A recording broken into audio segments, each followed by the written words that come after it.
Hello everyone, welcome आप सभी का अपनो एजुकेशन पर। आज का क्लास पॉलिटी का है, जिसमें कि हम मूल अधिकार करवा रहे थे। मूल अधिकार के क्लास में हम भाग 1 और भाग 2 कंप्लीट करवा चुके थे। भाग 3 का भी ऑलरेडी 2 क्लास हो चुका था, जिसमें कि समानता का अधिकार और स्वतंत्रता का अधिकार, मतलब भाग 3 का अनुच्छेद 22 तक हम कंप्लीट करवा चुके थे। अब देखते हैं अनुच्छेद 23। आज का क्लास अनुच्छेद 23 से अनुच्छेद 31 तक होने वाला है। तो आपके लिए यदि ये वीडियो उपयोगी है तो बने रहिए लास्ट तक वीडियो में। देखते हैं, सबसे पहले है अनुच्छेद 23। अनुच्छेद 23 क्या बोलता है? तस्करी, दुर्व्यवहार, बलात्श्रम, बेगारी, बंधुआ मजदूर, ये सब इलीगल है। ज़बरदस्ती हम किसी को कुछ नहीं करा सकते। देखते हैं तस्करी क्या होता है। तस्करी क्या होता है? अवैध तरीके से किसी को बेच देना। ऐसा होता है, बहुत सारे लड़की को बेच दिया जाता है, बच्चों को बेच दिया जाता है, तो ये होता है तस्करी। किसी के साथ दुर्व्यवहार नहीं कर सकते। यदि हम कहीं ज़्यादा संख्या में हैं तो कहीं किसी को अकेले को छेड़ नहीं सकते, उसके साथ दुर्व्यवहार नहीं कर सकते। तीसरा है बलात्श्रम। बलात्श्रम मतलब क्या होता है? ज़बरदस्ती काम करवाना। ज़बरदस्ती काम नहीं करवा सकते किसी को। जितना कोई मजदूर काम करना चाहे, जितने घंटे काम करना चाहे, वह उतना ही घंटे काम करेगा। अगला है बेगारी। बेगारी मतलब बिना पैसे के किसी से काम नहीं करवा सकते। बंधुआ मजदूर। बंधुआ मजदूर किसको बोलते हैं? यदि कोई किसी से ऋण लिया हुआ रहता है तो वो जब तक वो ऋण चुका नहीं देता उसके यहाँ काम करता रहेगा, यही होता है बंधुआ मजदूर। तो वो भी अब ख़त्म कर दिया गया है। तो अनुच्छेद 23 में क्या है? तस्करी, दुर्व्यवहार, बलात्श्रम, बेगारी, बंधुआ मजदूर, ये सब नहीं करा सकते किसी से। लेकिन एक्सेप्शन में क्या है?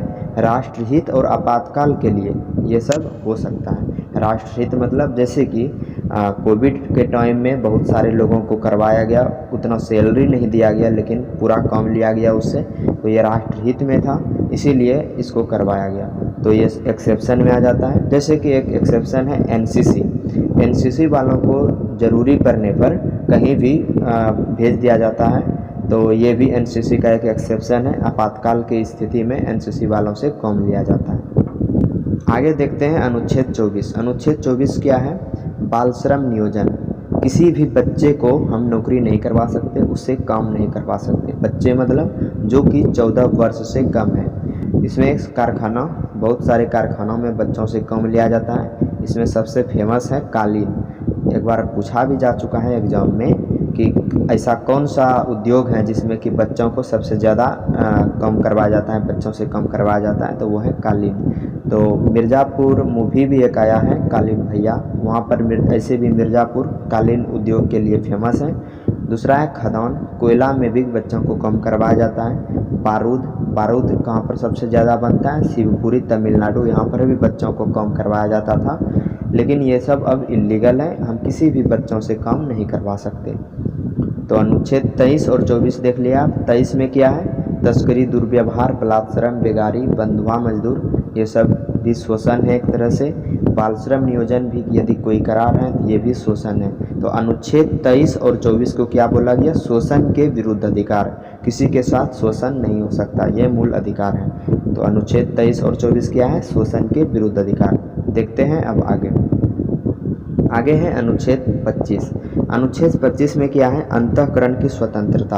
अंतःकरण मतलब अंदर से आप किसी भी धर्म को मान सकते हैं। यदि आप हिंदू हैं तो अंदर से आप मुस्लिम धर्म को मान सकते हैं, मुस्लिम के रीति रिवाज अपना सकते हैं। जिस तरह से आप रहना चाहे, जिस तरह के रीति रिवाज कल्चर में आप रहना चाहे उसमें रह सकते हैं। आप किसी भी धर्म का प्रचार कर सकते हैं, ये सब फ्री दिया गया है।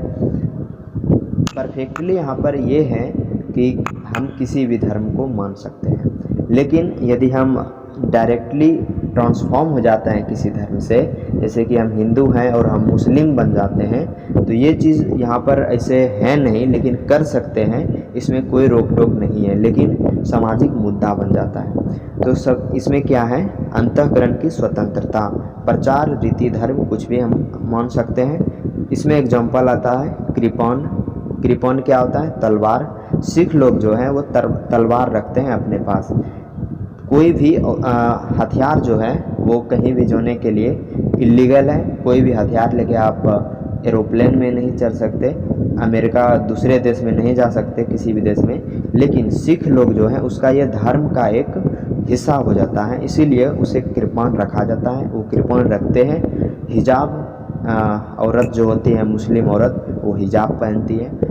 हिंदू औरत जो होती है वो सिंदूर पहनती हैं। तो ये सब एक धार्मिक मामला हो जाता है, इसीलिए इसके लिए स्वतंत्रता है, आप कुछ भी कर सकते हैं। लेकिन इसमें क्या आ जाता है, आर्टिकल 13, दूसरे धर्म की बुराई नहीं कर सकते।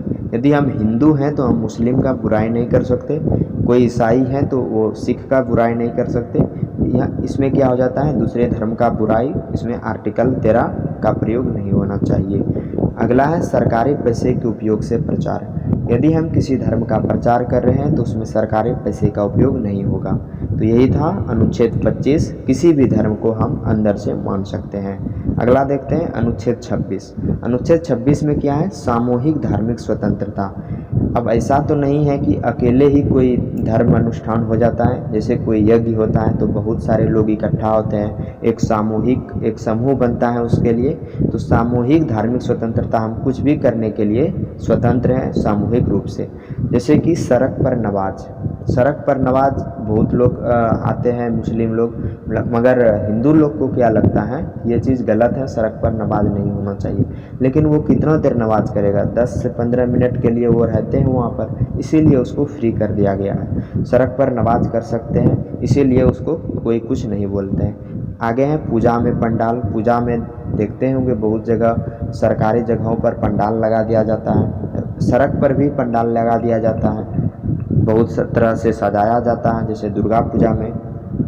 तो ये चीज़ फ्री है क्योंकि ये सामूहिक चीज़ है, सामूहिक कोई धार्मिक चीज़ हो रहा है तो उसके लिए आप स्वतंत्र हैं। तो अनुच्छेद 25 में किया था पर्सनल, आप कोई भी धर्म को मान सकते हैं। अनुच्छेद 26 में क्या है कि कोई भी सामूहिक चीज़ के लिए धार्मिक स्वतंत्रता है। आगे देखते हैं अनुच्छेद 27। अनुच्छेद 27 में क्या है, धार्मिक कार्य के लिए जो धन इकट्ठा किया जाता है, बहुत तरह से धन इकट्ठा किया जाता है। जैसे कि कोई मंदिर बनाने के लिए धन इकट्ठा किया जाता है, वैसे ही कोई मूर्ति का बैठाने के लिए धन इकट्ठा किया जाता है। तो धार्मिक कार्य के लिए जो भी धन इकट्ठा किया जाता है उसमें टैक्स नहीं लगेगा, वो टैक्स फ्री रहेगा। ये चीज़ किस में है, अनुच्छेद 27 में। लेकिन इसका बहुत सारा मिसयूज देखने को मिलता है। बहुत सारे लोग टैक्स को बचाने के लिए धर्म के नाम पर उसको रजिस्टर करवा लेते हैं कि ये धर्म के नाम पर धन इकट्ठा हो रहा है। इसका मिसयूज बहुत तरह होता है। इसका एग्जाम्पल है राम जन्मभूमि। राम जन्मभूमि के लिए एक ट्रस्ट बना था जिसमें कि बहुत लाखों करोड़ों रुपये जमा हुए थे, तो उसमें कोई टैक्स नहीं लगा होगा। यही है अनुच्छेद 27, धार्मिक कार्य के लिए कोई भी धन इकट्ठा हो उसके लिए टैक्स नहीं लगेगा। आगे देखते हैं अनुच्छेद 28। अनुच्छेद 28 क्या है, सरकारी संस्था में धार्मिक शिक्षा नहीं दी जाएगी। कोई भी सरकारी संस्था हो, चाहे वो मदरसा हो चाहे वो स्कूल हो, कोई भी सरकारी संस्था हो तो उसमें धार्मिक शिक्षा नहीं दी जाएगी। अब इसमें बहुत सारे लोगों को कन्फ्यूजन होता है कि मदरसा में तो दी जाती है, लेकिन यदि आप गौर से देखें तो मदरसा में धार्मिक शिक्षा नहीं, वहाँ पर उर्दू भाषा की पढ़ाई करवाई जाती है, उर्दू भाषा की। स्कूल में भी जैसे कि संस्कृत पढ़ाया जाता है, ये एक भाषा है, नहीं कोई धार्मिक शिक्षा नहीं है। कोई भी चाहे तो, कोई मुस्लिम भी चाहे तो संस्कृत पढ़ सकते हैं, कोई हिंदू भी चाहे तो उर्दू पढ़ सकते हैं, ये कोई धार्मिक चीज़ नहीं है। इसीलिए मदरसा में उर्दू पढ़ाया जाता है, स्कूल में भी संस्कृत, ये एक भाषा है। आगे एक और आ जाता है महाभारत रामायण। महाभारत भी पहले 6 क्लास में महाभारत का बुक दिया जाता था। तो ये चीज़ धार्मिक नहीं, ये एक महाकाव्य है। ये चीज़ बुक लोगों को इंस्पायर करने के लिए दिया जाता है, ये एक महाकाव्य है, ये चीज़ धर्म के लिए नहीं दिया जाता। तो अनुच्छेद 28 में हम क्या देखें, सरकारी संस्था कोई भी हो तो उसमें धार्मिक शिक्षा नहीं दी जाएगी। तो यहाँ पर हम पहले क्या देखें, अनुच्छेद 25 में अंतःकरण की स्वतंत्रता, कोई भी धर्म अपना सकते हैं। अनुच्छेद 26 में क्या देखें, सामूहिक धार्मिक स्वतंत्रता। अनुच्छेद 27 में धार्मिक कार्य के लिए धन में नो टैक्स। अनुच्छेद 28 सरकारी संस्था में कोई भी धार्मिक शिक्षा नहीं दी जाएगी। तो क्या है इसमें, अनुच्छेद 25 से 28 जो है ये क्या है, धार्मिक स्वतंत्रता का अधिकार। सभी जगह धर्म की बात हो रही है तो क्या है, धार्मिक स्वतंत्रता का अधिकार। आगे है अनुच्छेद 29। अनुच्छेद 29 में क्या है, शिक्षा एवं संस्कृति। कहीं भी अल्पसंख्यक समुदाय के यदि लोग हैं तो वो अपना शिक्षा और संस्कृति बचाने के लिए स्वतंत्र हैं। अल्पसंख्यक किसको बोलेंगे, 10% से यदि कम है तो वो अल्पसंख्यक कहलाएंगे। इसमें कौन कौन से लोग आ जाते हैं? बहुत सारे लोग हैं। हिंदू भी कहीं अल्पसंख्यक हो सकते हैं, जैसे कि कश्मीर में बहुत सारे हिंदू अल्पसंख्यक होते हैं। गुजरात में पारसी अल्पसंख्यक हैं। पारसी लोग कहाँ से? भारत से आए हुए हैं, फिर भी उसे अपना संस्कृति का बचाव करने के लिए स्वतंत्रता दी गई है। तो अल्पसंख्यक लोगों के लिए अपना शिक्षा एवं संस्कृति का बचाव कर सकते हैं, वो जिस तरह से जीना चाहे जी सकते हैं। इसमें ही एक आ जाता है स्कूल ड्रेस। यदि वो अपना शिक्षा संस्कृति का बचाव के लिए फ्री हैं तो स्कूल ड्रेस क्यों दिया जाता है? तो स्कूल ड्रेस इसलिए दिया जाता है, हर एक स्कूल में अपना स्कूल ड्रेस बनाया जाता है कि वहाँ पर समानता बने रहे। कौन अमीर है कौन गरीब है, यदि अब स्कूल ड्रेस नहीं दिया जाएगा तो जो बहुत अमीर आदमी है वो बहुत सूट बूट में आएंगे, गरीब आदमी है वो उतना फैंसी नहीं कर पाएंगे। तो इसीलिए स्कूल ड्रेस दिया जाता है समानता बनाने के लिए, ऐसा नहीं कि उसकी संस्कृति को हटाने के लिए। तो अनुच्छेद 29 में क्या है? शिक्षा संस्कृति का बचाव कर सकते हैं। आगे देखते हैं अनुच्छेद 30। अनुच्छेद 30 में क्या है? कोई भी अब अल्पसंख्यक हो और उसको कंफर्टेबल फील नहीं हो रहा हो कोई संस्थान में, कोई स्कूल में वो अपने बच्चे को भेज रहे हैं लेकिन वो कंफर्टेबल फील नहीं कर रहे हैं, तो वो अपना संस्था खोल सकते हैं और इसके लिए सरकार उसको पैसे देगी, मनी देगी वो संस्था चलाने के लिए। लेकिन इसमें कंडीशन है कि सरकार की सभी शर्त को पूरा करना होगा। सरकार का शर्त क्या? ऐसा बहुत शर्त होता है कि इतना का ग्राउंड होना चाहिए, कितना रूम होना चाहिए कोई भी संस्था चलाने के लिए। तो अल्पसंख्यक फ्री हैं अपना संस्था खोलने के लिए, लेकिन वो सरकार की शर्त पूरा करे तब। तो अनुच्छेद 29 में क्या देखे? शिक्षा संस्कृति अल्पसंख्यक अपना बचाव कर सकते हैं। अनुच्छेद 30 में क्या है? अल्पसंख्यक लोग अपना संस्था खोल सकते हैं। तो अनुच्छेद 29 और 30 में क्या समान है? संस्कृति एवं शिक्षा। तो संस्कृति एवं शिक्षा संबंधी अधिकार के लिए स्वतंत्र है। आगे देखते हैं अनुच्छेद 31। अनुच्छेद 31 में क्या है? संपत्ति का अधिकार।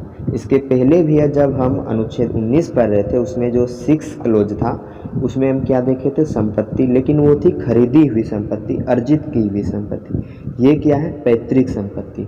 तो कोई भी पैतृक संपत्ति है तो उसके लिए अधिकार दिया गया था कि हम उसका उपयोग जैसे करना चाहें कर सकते हैं। लेकिन मोरारजी देसाई द्वारा, उसमें भी हम ये चीज़ बताए थे, मोरारजी देसाई द्वारा 44वां संविधान संशोधन किया गया था 1978 ईस्वी में।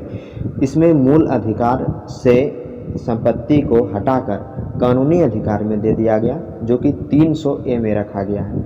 तो इसमें सबसे पहले देख लेते हैं मूल अधिकार और कानूनी अधिकार में अंतर क्या है, क्या होता है दोनों। मूल अधिकार जो होता है ये कोई भी हमसे छीन नहीं सकती, गवर्नमेंट हो या कोई पब्लिक हो।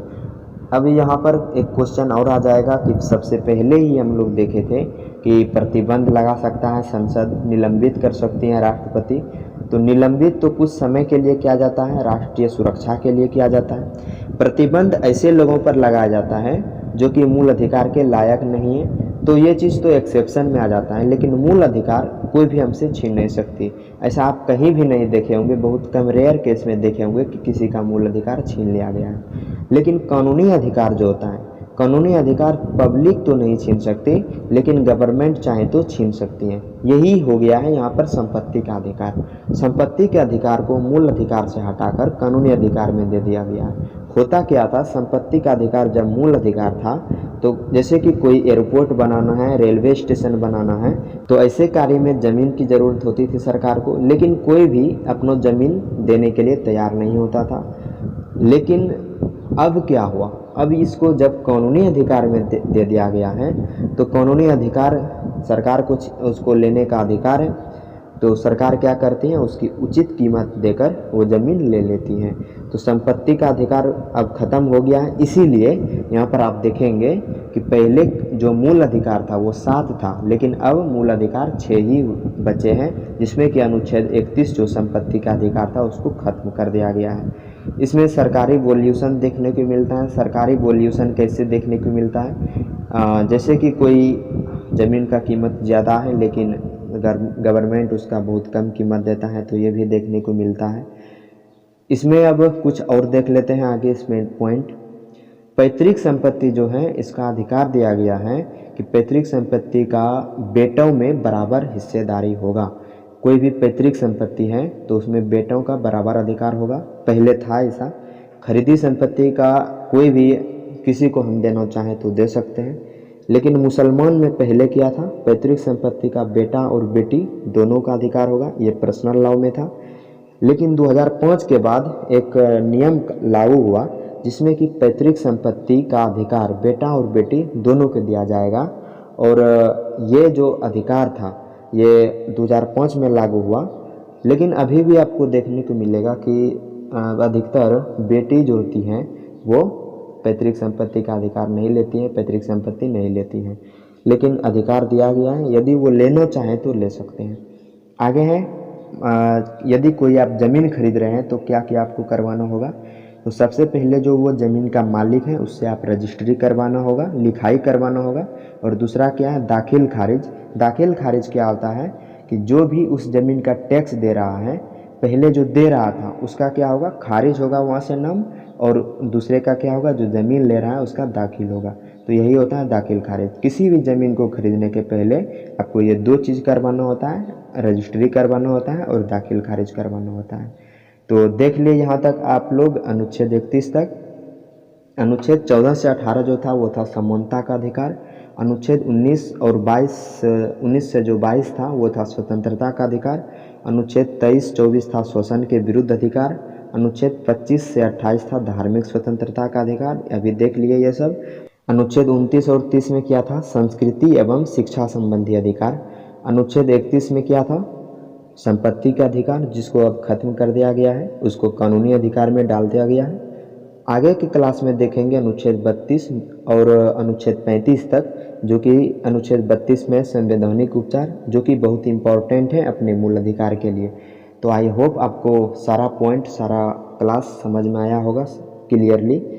आगे के क्लास को देखने के लिए चैनल को करना होगा आपको सब्सक्राइब। मिलते हैं नेक्स्ट वीडियो में। जय हिंद।